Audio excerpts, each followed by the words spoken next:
சென்னை மவுலிவாக்கத்தில் பல உயிர்களை காவு வாங்கிய கட்டட விபத்து நடந்த இடத்துக்கு அருகில் பாதுகாப்பற்ற நிலையில் உள்ள 11 மாடி கட்டிடம் இன்று நவீன தொழில்நுட்பத்தின் உதவியுடன் இடிக்கப்பட உள்ளது. இது குறித்த கூடுதல் தகவல்களை களத்தில் இருக்கும் நமது செய்தியாளர் லாவண்யாவிடம் கேட்கலாம். லாவண்யா, கட்டடம் எப்போது இடிக்கப்படுகிறது? அதற்கான என்னென்ன ஏற்பாடுகள் அங்கு செய்யப்பட்டிருக்கு? மவுலிவாக்கத்தில் கடந்த 2014ஆம் ஆண்டு ஜூன் 28ஆம் தேதி கட்டிட இடிபாடுகளில் சிக்கி உயிரிழந்த 61 பேர் உயிரிழந்தார்கள். இந்த நிலையில் அந்த பகுதியில் இருக்கக்கூடிய மற்றொரு கட்டிடத்தை இடிக்கும் பணி இன்று நடைபெற இருக்கிறது. வெடிமருந்துகளை நிரப்பி உள்நோக்கி இடிக்கும் அளவில் இந்த கட்டிடத்தை இடிப்பதற்கான பணிகள் மேற்கொள்ளப்படும் என்று சிஎம்டிஏ அறிவித்திருக்கிறது. அதன் அடிப்படையில் இதற்கான பணிகள், அதாவது வெடிபொருட்கள் நிரப்பும் பணிகள் இன்று காலையிலிருந்தே நடைபெற்று வருகிறது. இந்த நிலையில் இன்று பிற்பகல் 2 மணிக்கு மேல் இந்த கட்டிடம் இடிக்கப்படும் என்று அறிவிக்கப்பட்டிருக்கிறது. அதன் அடிப்படையில் இன்று பிற்பகல் மேல் முதலாவதாக 5வது தளத்தில் இருக்கக்கூடிய அந்த வெடிமருந்துகள் இருக்கும் அந்த பகுதி இடிக்கப்படும் என்றும், அதன் பிறகு தரைத்தளத்திலும் அதற்கு கீழே இருக்கக்கூடிய தளத்தில் இருக்கக்கூடிய வெடிமருந்துகள் வெடிக்கப்படும் என்று இந்த கட்டிடத்தை இடிப்பதற்காக ஒப்பந்தம் செய்யப்பட்டிருக்கக்கூடிய நிறுவனம் தெரிவித்திருக்கிறது. அது மட்டும் இல்லாமல் இந்த கட்டிடம் உள்நோக்கி இடிந்து விழும் காரணத்தினால் எந்தவிதமான அசம்பாவிதமும் ஏற்படாது என்று தெரிவித்திருக்கிறார்கள். அது மட்டும் இல்லாமல் இந்த பகுதியில் இருக்கக்கூடிய, அதாவது சுமார் 100 மீட்டர் தூரத்திற்கு இருக்கக்கூடிய பொதுமக்களை இங்கிருந்து வெளியேறுமாறும் மாவட்ட நிர்வாகம் அறிவித்திருக்கிறது. ஷர்மிளா. லாவண்யா, சுற்றுப்பகுதியில் இருக்கும் மக்கள் வெளியேற்றப்படுவதாக அறிவிக்கப்பட்டுள்ளனர். அவர்கள் எங்க தங்க வைக்கப்பட்டிருக்காங்க? அதாவது இந்த மவுலிவாக்கம் கட்டிடத்தை பொறுத்த வரையில் இந்த கட்டிடத்தில் சுற்றி இருக்கக்கூடிய 100 மீட்டர் தொலைவில் இருக்கக்கூடிய மொத்தமாக 124 குடியிருப்புகள் இருக்கின்றன. எனவே இந்த குடியிருப்புகளில் வசிக்கக்கூடியவர்களை உடனடியாக வெளியேறுமாறு அறிவுறுத்தப்பட்டிருக்கிறது. அதன் அடிப்படையில் மாவட்ட நிர்வாகம் அவர்கள் தங்குவதற்காக இங்கு மதனந்தபுரத்தில் இருக்கக்கூடிய தனியார் திருமண மண்டபத்தில் அவர்கள் தங்க வைக்கப்படுவதற்கான ஏற்பாடுகள் செய்யப்பட்டிருக்கிறது. அதே போன்று அவர்களுக்கான உணவுகளும் வழங்கப்படும் என்று குறிப்பிட்டிருக்கிறது. அதே போன்று இந்த 100 மீட்டர் சுற்றளவில் இருக்கக்கூடிய பள்ளிகளுக்கும் இன்று விடுமுறை விடப்பட்டிருக்கிறது.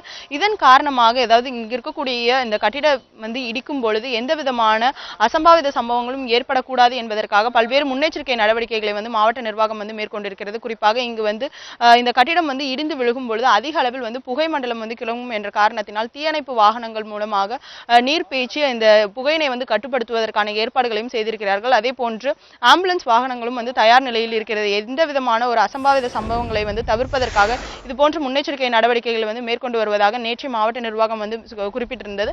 அதன் அடிப்படையில் அதற்கான பணிகள் தற்பொழுது தீவிரமாக நடைபெற்று வருகின்றன. ஷர்மிளா. லாவண்யா, போக்குவரத்தில் மாற்றம் செய்யப்பட்டிருக்கு. இதனால் மக்களுக்கு ஏதாவது குழப்பம் ஏற்பட்டிருக்கா? இந்த குழப்பத்தை கட்டுப்படுத்த போலீசார் என்னென்ன நடவடிக்கைகளை எடுத்திருக்காங்க? அதாவது குறிப்பாக இந்த மவுலிவாக்கம் கட்டிடத்தை பொறுத்தவரையில் இது குன்றத்தூர் நெடுஞ்சாலையில் அமைந்திருக்கக்கூடிய ஒரு கட்டிடமாக இருக்கிறது. அதாவது போரூரிலிருந்து குன்றத்தூர் செல்லக்கூடிய பகுதியில் இந்த கட்டிடம் அமைந்திருக்கக்கூடிய காரணத்தினால் இது மிக பிரதானமான ஒரு சாலையாக இருக்கிறது. எனவே இந்த சாலையில் குறிப்பாக கட்டிடம் இடிந்து விழக்கூடிய நேரத்தில் போக்குவரத்து மாற்றம் செய்ய வேண்டும் என்பதற்காகவே பிரத்யேக ஏற்பாடுகளை மேற்கொண்டிருக்கிறார்கள். குறிப்பாக போரூரிலிருந்து குன்றத்தூர் வரக்கூடிய அனைத்து வாகனங்களும் மதனந்தபுரம் வழியாக திருப்பி விடப்படும் என்று காவல்துறையினர் அறிவித்திருக்கிறார்கள். அதன் அடிப்படையில் அதற்கான அனைத்து ஏற்பாடுகளையும் மேற்கொண்டு வருகிறார்கள். அதே போன்று அதற்கான தடுப்புகள் அமைத்து அவர்களுக்கான உரிய பாதையினை காட்டுவதற்கான ஆங்காங்கே சைன்போர்டு எனக்கூடிய குறியீடுகளும் வைக்கப்பட்டிருக்கிறது. அதே போன்று குன்றத்தூரிலிருந்து போரூர் வரக்கூடிய அனைத்து வாகனங்களும் பாய்கடை வழியாக திருப்பி விடப்பட்டிருக்கிறது. இதன் காரணமாக போக்குவரத்தில் எந்த விதமான குழப்பமும் மக்களுக்கு ஏற்படக்கூடாது என்பதற்காக இது போன்ற நடவடிக்கைகளை மேற்கொண்டு வருகிறார்கள். அதே போன்று கட்டிடம் இடிக்கக்கூடிய அந்த நேரத்தில், அதாவது வெடிப்பொருட்கள் பொருத்தி கட்டிடம் இடிக்கக்கூடிய அந்த நேரத்தில் இந்த பகுதிகள் எந்த விதமான வாகனங்களும் வரக்கூடாது என்பதற்காக 150 மீட்டர் சுற்றளவில், அதாவது இந்த கட்டிடத்திலிருந்து 100 மீட்டர் சுற்றளவில் யாரும் இருக்கக்கூடாது என்ற காரணத்தினால் 150 மீட்டர் தள்ளி தடுப்புகள் அமைக்கப்பட்டு அந்த பகுதியிலேயே வாகனங்கள் நிறுத்தி வைப்பதற்கான அனைத்து ஏற்பாடுகளையும் செய்யப்பட்டிருக்கிறது. ஷர்மிளா. லாவண்யா, அதிகாலை முதலே சென்னையில் பரவலாக மழை பெய்து வருகிறது. இந்த மழையால் இந்த கட்டிடம் இடிக்கும் பணியில் ஏதாவது பாதிப்பு ஏற்பட வாய்ப்பு இருக்கா?